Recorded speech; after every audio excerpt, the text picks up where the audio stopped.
Olá, o meu nome é Guilherme E meu nome é Lucas Andrade. e essa é a nossa apresentação da tarefa prática de implementação da disciplina Segurança da Informação e de Redes. O sistema implementado utiliza uma arquitetura cliente-servidor, que simula um browser, representado pelo cliente, se comunicando com o servidor, representado pelo Mozilla Server, para persistir e sincronizar dados. A comunicação entre o cliente e o servidor é feita via sockets. Os dois programas rodam em terminais separados e trocam entre si um hash map, contendo dados organizados por chave ou valor. O cliente envia uma mensagem para o servidor, contendo o tipo de ação que ele quer executar e algum dado.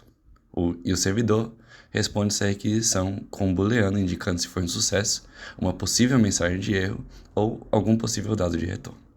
Assim que o programa é iniciado, nos deparamos com a interface do usuário que nos apresenta 7 opções. Podemos começar adicionando os dados do usuário localmente com a opção 1. Vamos adicionar alguns favoritos e o histórico de pesquisa. Agora podemos listar os dados que acabamos de inserir localmente com a opção 5.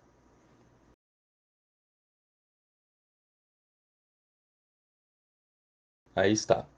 Agora, para que possamos salvar esses dados no servidor, temos que primeiro cadastrar uma nova conta com a opção 2. Só passar o login e a senha. No processo de criação da conta, após validarmos a entrada do usuário, é chamada a função GenerateKey, que utiliza o PBKDF para gerar um token de autenticação utilizando a senha do usuário. A função GenerateKey recebe uma string e a encriptografa utilizando o algoritmo do PBKDF, gerando uma chave de tamanho 128 bytes. Esta chave é gerada utilizando um salt fixo, para que a mesma chave seja gerada para o usuário da próxima vez que ele realizar o login. Após isso é chamada a função sendCreateSyncAccount, enviando uma mensagem ao servidor com a ação createAccount, o nome do usuário e o token gerado. Antes de prosseguir, vale ressaltar que no servidor temos dois tipos de persistência. Um deles é um array de string, que salva os nomes de usuários que já estão sendo utilizados, e o outro é um hash map, que mapeia um hash de um usuário aos dados que ele possui salvo no servidor sync. Dito isso, no servidor, ao receber a mensagem de criação de conta enviada pelo cliente, primeiramente é verificado se o nome do usuário já está em uso, e se tudo estiver correto, ele chama a função GenerateUserHash para gerar um hash único para o usuário, a partir do username e o token recebidos do cliente. Após isso, ele adiciona o username a um array de nomes de usuários já utilizados e cria uma entrada para o usuário no hashmap de persistência de dados, utilizando o hash gerado. A função GenerateUserHash utiliza o script para gerar o hash do usuário, sendo o dado criptografado uma concatenação entre o username e o token, e o IV utiliza essa mesma concatenação, mas em formato de array de bytes. O IV não foi criado de maneira aleatória pelo mesmo motivo do token citado anteriormente, para que o mesmo hash seja gerado quando esse usuário fizer login novamente.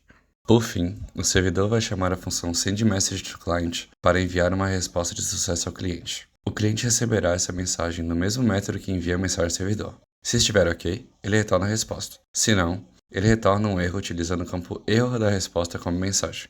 Esse fluxo será reutilizado em todos os recebimentos de mensagens que citaremos daqui para frente. E agora, com a conta criada, podemos logar no servidor com a opção 3. Só passar o login e a senha novamente. No processo de login, é feito algo muito parecido com o fluxo anterior. Primeiramente é gerado um auth token utilizando a função GenerateKey. É enviada uma mensagem ao servidor com usuário e senha, mas agora com a ação authAccount. O servidor recebe esse usuário token, gera um hash utilizando a função GenerateUserHash e itera sobre o hashmap de dados sincronizados que citamos anteriormente. Se ele encontrar o usuário, ele salva o hash do usuário em um cookie, que é representado por uma variável local currentLoggedUser. Se não encontrar, ele retorna um erro ao cliente. E por fim, manda o retorno ao cliente da mesma maneira citada anteriormente. O cliente, por sua vez, ao receber essa mensagem, salva um booleano indicando que o usuário está logado no servidor sync e gera uma chave de encriptação para o usuário autenticado utilizando a mesma função que foi chamada para gerar o auth token, a partir do usuário e a senha do mesmo. Pronto, agora que estamos logados, podemos sincronizar os dados salvos localmente com o servidor. Para isso, escolhemos a opção 4. E ela nos retornou uma mensagem informando que a sincronização foi um sucesso. No processo de sincronização, primeiramente é chamada a função encryptUserLocalData para realizar a criptografia dos dados locais do usuário logado. Essa função utiliza a classe Cipher e o algoritmo CTR para criptografar os dados, sendo a chave de criptografia a chave do usuário que foi gerada anteriormente, e o IV, um IV Parameter Spec gerado a partir da própria chave. E então é enviada uma mensagem ao servidor contendo a ação sync data e os dados criptografados. O servidor recebe esses dados criptografados, verifica se o usuário está logado e, se estiver, salva os dados criptografados no hashmap citado anteriormente, utilizando o usuário logado como chave. Por fim, envia uma resposta ao cliente da mesma maneira citada anteriormente.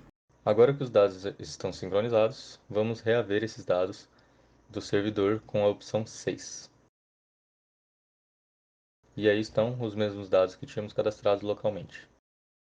No processo de reaver os dados, o cliente vai primeiramente enviar uma mensagem ao servidor, pedindo para reaver os dados do usuário atualmente logado. Essa mensagem é enviada com a ação retrieve data e mais nenhum dado. O servidor vai receber essa mensagem e verificar se existe um usuário logado. Se existir, vai buscar os dados do mesmo no hashmap de persistência e retorná-los ao cliente. O servidor então utiliza a mesma função sendMessageToClient, mas dessa vez retornando os dados criptografados no valor data da mensagem. O cliente vai receber essa mensagem do servidor e desencriptar esses dados utilizando a função decryptUserData. A função decryptUserData segue a mesma linha da função encryptUserData, mas utiliza o cipher em modo de decrypt. Após os dados serem descriptografados, eles são listados ao usuário. Agora, nós vamos deslogar dessa conta, criar uma nova conta, cadastrar dados nelas, sincronizar com o servidor, deslogar dela, voltar para a primeira conta e sincronizar novamente na primeira conta. Então, a gente vai acelerar essa parte para dar uma agilizada no vídeo. Podemos ver que os dados locais foram excluídos.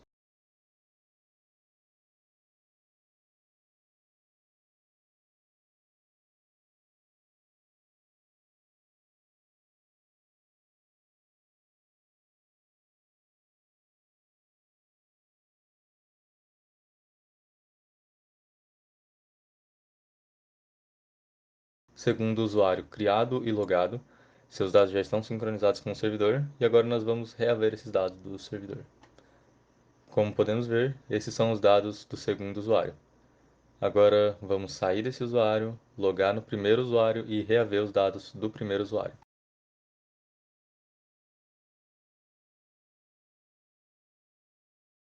E como podemos ver, esses são os dados do primeiro usuário que estava salvo no servidor.